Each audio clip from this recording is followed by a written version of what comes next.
अच्छा दोस्तों, अगर आपने फ्लू शॉट लगवा ली है फिर तो जबरदस्त है, क्योंकि एक दफा जब आप फ्लू शॉट लगवा लेते हैं तो 6 महीने के लिए आपको इन्फ्लुएंजा वायरस जो फ्लू, नजला, जुकाम, खांसी वगैरह करता है, उससे आपको इम्यूनिटी डेवलप हो जाती है। लेकिन अगर आप नहीं लगा सके तो ये 3 चीजें मैं एक्सप्लेन करनी है इसके अंदर कि सबसे पहले आपने मेडिकेशन कौन सी लेनी है अगर आपको फ्लू, नजला, जुकाम जिसे हम कहते हैं वो हो गया है, और आपने खाना पीने में क्या चीज करनी है, और एंड के अंदर अपनी लाइफस्टाइल में क्या चेंजेस लेके आनी है। ये 3 चीजें ही इंपॉर्टेंट है। और मेरे पास जितने भी पेशेंट आ रहे हैं नजला, जुकाम, खांसी के साथ, वो सब के सब मोस्टली गलत दवाई लेके आते हैं। और मैंने देखा है कि वो कुछ चीजें जो है वो गलत कर रहे होते हैं। बेसिकली आजकल जो फ्लू चल रहा है, या फिर आप कहें ये जो वायरस है, ये थोड़ा सा इसकी ड्यूरेशन लंबी हो गई है। पहले ये 3 दिन से 10 दिन के दरमियान होता था। अब मैंने ऐसे ऐसे पेशेंट्स भी देखे हैं जो जिन्होंने मुझे ये आके बताया, जी हमें 3 हफ्ते हो गए, महीनों हो गया, हमारा फ्लू नहीं जा रहा। प्रोबेबली ये कोई म्यूटेशन है जिसकी वजह से फ्लू जो है वो इतना लंबा जा रहा है। बेसिकली एक वायरल डिजीज है। सबसे पहले अगर हम बात करें मेडिकेशन के ऊपर कि कौन सी मेडिसिन इसने आपके लिए लेनी है, सबसे इंपॉर्टेंट ये समझने के लिए है, क्योंकि ये एक वायरल डिजीज है तो आपने इसके अंदर एंटीबायोटिक नहीं लेनी है। एंटीबायोटिक का इसमें कोई खास रोल नहीं है। एंटीवायरल कुछ डॉक्टर रिकमेंड कर सकते हैं आपको अगर आपकी कंडीशन बहुत ज्यादा सीवियर है या फिर उसके साथ कुछ और मसाइल हैं, लेकिन एंटीबायोटिक का कोई रोल नहीं है। और मोस्टली पेशेंट मेरे पास जो है वो जो भी आते हैं वो एंटीबायोटिक लेके आते हैं। आपने सबसे पहले इसमें पैनाडोल का यानी पैरासीटामोल का इस्तेमाल करना है। पैरासीटामोल इसके लिए बड़ी जबरदस्त है, लेकिन याद रखें कि एक दिन में 6 गोलियों से आपने ज्यादा नहीं लेनी, नहीं तो ये आपके लिवर को डैमेज कर सकती है। और दूसरी बात आप याद रखें कि इसको आपने बहुत ज्यादा अरसे तक नहीं लेना। 3 दिन 4 दिन तक आप ले सकते हैं, इससे ज्यादा अरसे के लिए लेंगे तो ये आपके लिवर को डैमेज करेगी। दूसरे नंबर के ऊपर जो है बड़ी इंपॉर्टेंट इसमें ड्रग जो है वो आ जाती है ब्रूफिन वगैरह, वो भी आपको आराम से मिल जाती है। मैं आपको रिकमेंड करता हूं कि एक गोली आती है एरिनेक या एरिनेक फोर्ट के नाम से, उसके अंदर आइबोब्रूफिन भी होती है और एक एंटी एलर्जी ड्रग भी होता है। ये बड़ी करामत चीज है फ्लू के लिए, आप इसको भी यूज कर सकते हैं। लेकिन जो भी दवाई आपने यूज करनी है वो आपने अपने डॉक्टर के मशवरे के साथ करनी है, खुद नहीं करनी। ये जो लोग एंटीबायोटिक लेते हैं ये भी खुद ही लेते हैं। अगर ये डॉक्टर से मशवरा करें तो कभी भी कोई डॉक्टर भी जो है वो वायरल डिजीज के लिए एंटीबायोटिक नहीं देता। अच्छा, अब ये मेडिसिन जो है आपको समझ आ गई होंगी कि आपने कौन कौन सी मेडिसिन लेनी है। ये बेसिकली दर्द की दवाई होती है और एंटी एलर्जी होती है, यही आपने लेना है। इसके साथ साथ मैं रिकमेंड करता हूं कि अगर आपको बहुत ज्यादा बलगम है या बहुत ज्यादा खांसी आ रही है तो लोग ये गलती करते हैं कि कफ सिरप कोई भी ले लेते हैं, जाके फार्मेसी पे कहते हैं जी हमें कफ सिरप दे दें। अब उनको नहीं पता कि कफ सिरप जो है वो 2 किस्म के होते हैं। एक कफ सिरप जो होता है वो आपकी खांसी को रोक देता है।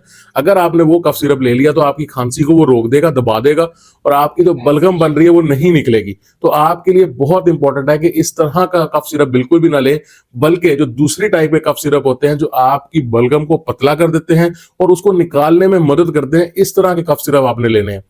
ये आप अपने डॉक्टर से मशवरा करें और वो आपको बताएंगे कि आपकी कंडीशन में कौन कौन से ऐसे कफ सिरप हैं जो आप ले सकते हैं। आखिर के अंदर मेडिसिन में मैं आपको ये कहूंगा कि आप अपने आप को नेबुलाइज भी कर सकते हैं, गर्म पानी में थोड़ा सा नमक डाल के गरारे भी कर सकते हैं, और भाप भी ले सकते हैं। ये तीनों चीजें जो है ये अपर रेस्पिरेटरी ट्रैक इन्फेक्शन जो है उसके लिए एक अच्छी चीज है। अगर आपको बलगम वगैरह बन रही है तो ये आपकी बलगम को निकालेंगे, क्योंकि जो नमक वाला पानी होता है, नॉर्मल सलाइन हो गया या आप सादा पानी के अंदर नमक डालेंगे, उसकी ये प्रॉपर्टी होती है कि वो बलगम को, जो स्टिकीनेस होती है ना, चिपकने वाली चीज है, उसकी खत्म करता है और वो बलगम को बाहर निकालता है।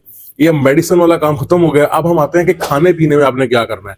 देखें, जो फ्लू है बेसिकली वो जो वायरल है वो आपकी नाक, गला और गले के जो पीछे वाला फेरिंग जिसे हम गले का पीछे वाला कहते हैं, या टॉन्सिल्स गले के आगे वाले गदूद जो है, इन सब के ऊपर वो हमलावर हो सकता है।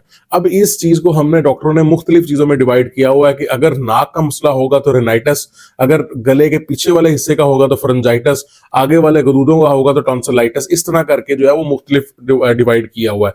देखिए, अगर आप मेरे से ये पूछे कि हमने खाना पीना किया है तो मैं आपको रिकमेंड करूंगा कि दोनों ही एक्सट्रीम कोल्ड और एक्सट्रीम हॉट, इन दोनों चीजों से परहेज करें। ना ही बहुत ज्यादा ठंडी चीज खाएं, ना ही बहुत ज्यादा गर्म चीज खाएं, ठीक है। और ड्रिंक के अंदर भी आप कैसे चाय वगैरह जो आप लेते हैं, कावा लेते हैं, तो उसके अंदर भी आपने बहुत ज्यादा गर्म कॉफी, बहुत ज्यादा गर्म कावा नहीं लेना है, ठीक है। दूसरे नंबर पर मैं आपको कहूंगा कि हाइड्रेट रहें, हाइड्रेट रहें, क्योंकि मोस्टली लोग जो है जब उनको फ्लू या नजला जुकाम होता है तो वो कावे वगैरह पी रहे होते हैं और इस तरह की चीजें इंटेक कर रहे होते हैं, गर्म चीजें इंटेक कर रहे होते हैं। तो उसके लिए बहुत इंपॉर्टेंट है कि आप हाइड्रेट रहें। मैंने इसका एक तरीका निकाला है जो मैं हर पेशेंट को, जब भी वो आता है, मैं उनको कहता हूं कि आप हर आधे घंटे बाद 2 से 3 घूंट पानी पिएं। ये जो तरीका है आपका पानी पीने का कि आप एक साथ जब बैठते हैं खाना खाने के लिए तो एक पूरा ग्लास पी लेते हैं, ये तरीका सही नहीं है बिल्कुल भी। आपने ऐसे करना है कि अपने पास पानी की बोतल रखनी है और हर आधे पौने घंटे बाद 1-2 घूंट पानी का पीना है। ये आपका थोड़ा-सा मैंने आपको खाने-पीने का बताया है। इसके साथ-साथ आपने तली हुई चीज़ें, बहुत ज़्यादा नमकीन चीज़ें या बहुत ज़्यादा तीखी चीज़ों से परहेज़ करना है। इन 3 चीज़ों से परहेज़ करना है, बाकी आप सब चीज़ें खा सकते हैं, ठीक है? अब हम जा रहे हैं लाइफ़स्टाइल मॉडिफ़िकेशन के अंदर। लाइफ़स्टाइल मॉडिफ़िकेशन के अंदर अगर मैं बात करूँ तो सबसे इम्पोर्टेंट चीज़ है, वो रेस्ट है। आपने अक्सर देखा होगा कि जब फ्लू बहुत ज़्यादा होता है और हम किसी डॉक्टर साहब के पास जाते हैं, तो अक्सर अपनी प्रिस्क्रिप्शन पे लिख देते हैं rest for 2 days, rest for 3 days. जब आप रेस्ट करते हैं तो आपकी बॉडी को रिकवर होने का टाइम मिलता है, आपकी जो इम्यूनिटी होती है वो बेटर होती है, आपका कुव्वत मुदाफ़त जो है वो अच्छी तरह लड़ सकता है, क्योंकि आपकी स्लीप पूरी हो रही होती है, आपकी बॉडी रिकवरी में जा रही होती है। फ्लू के अंदर अगर आप बहुत ज़्यादा जिस्मानी या बहुत ज़्यादा ज़हनी, यानी अगर आप ऑफ़िस वर्क भी करते हैं, तो भी ये आपके फ्लू को लंबा कर सकता है, उसके ड्यूरेशन को लंबा कर सकता है। उसी की जगह अगर आप 2 दिन आराम कर लेंगे, तो जो 10 दिन, 12 दिन, 15 दिन फ्लू चलना है, वो 6 दिन, 5 दिन, 4 दिन चलेगा। तो ये बहुत इंपॉर्टेंट है कि आप एक तो अपने आप को जो है आराम लाज़मी दें, और दूसरा इसके अंदर आपने बहुत इंपॉर्टेंट जो काम करना है, वो ये करना है कि आपने जिस चीज़ से आपको एलर्जी है, अगर मतलब फर्ज करते हैं कि किसी को परफ्यूम से एलर्जी है, किसी को फर से एलर्जी है, किसी को डस्ट से एलर्जी है, उससे आपने परहेज करनी है।